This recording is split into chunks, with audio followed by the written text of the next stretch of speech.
اگر ابھی اسی لمحے آپ کی روح جسم سے نکل جائے تو وہ کہاں جائے گی؟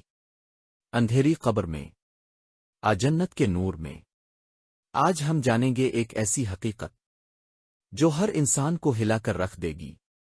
جب انسان کی موت کا وقت قریب آتا ہے تو دنیا کی ہر آواز آہستہ آہستہ ختم ہونے لگتی ہے۔ آنکھیں کھلی ہوتی ہیں مگر زبان خاموش ہو جاتی ہے۔ اسی لمحے فرشتے نازل ہوتے ہیں۔ اگر انسان نیک ہو تو چہرے روشن ہوتے ہیں اور وہ نرمی سے روح کو نکالتے ہیں، لیکن اگر انسان گناہوں میں ڈوبا ہو تو منظر بدل جاتا ہے۔ خوف، گھبراہٹ اور سختی۔ روایات میں آتا ہے کہ نیک انسان کی روح ایسے نکلتی ہے جیسے پانی کا قطرہ آسانی سے بہہ جائے، لیکن گناہگار کے لیے یہ لمحہ بہت تکلیف دہ ہوتا ہے۔ ایسا محسوس ہوتا ہے جیسے جسم کے اندر سے کوئی چیز زبردستی کھینچی جا رہی ہو۔ سوچیں کتنی شدت ہوگی اس درد کی۔ روح نکلنے کے بعد یہ دنیا ختم ہو جاتی ہے اور ایک نئی دنیا شروع ہوتی ہے جسے برزخ کہا جاتا ہے۔ نیک انسان کی روح کو اوپر لے جایا جاتا ہے، آسمانوں کے دروازے کھول دیے جاتے ہیں اور اسے عزت کے ساتھ رکھا جاتا ہے، جبکہ گناہگار کی روح کے لیے آسمان کے دروازے بند کر دیے جاتے ہیں۔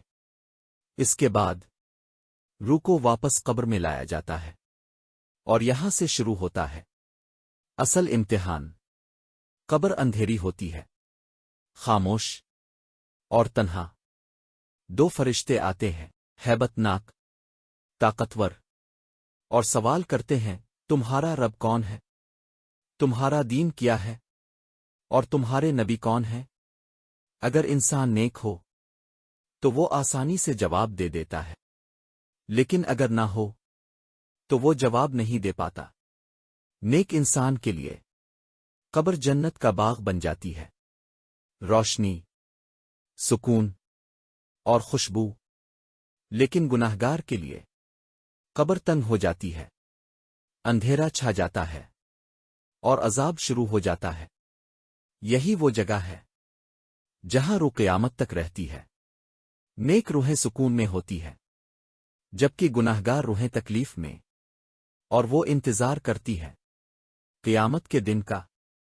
سوچیں ایک دن ہمیں بھی اس مرحلے سے گزرنا ہے۔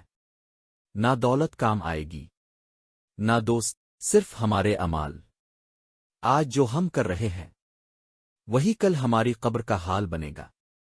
اگر یہ ویڈیو آپ کو سوچنے پر مجبور کرے تو اسے لائک کریں، اور اگر آپ چاہتے ہیں کہ مزید ایسی حقیقتیں جانیں تو ابھی چینل کو سبسکرائب کریں، کیونکہ اگلی ویڈیو شاید آپ کی زندگی بدل دے۔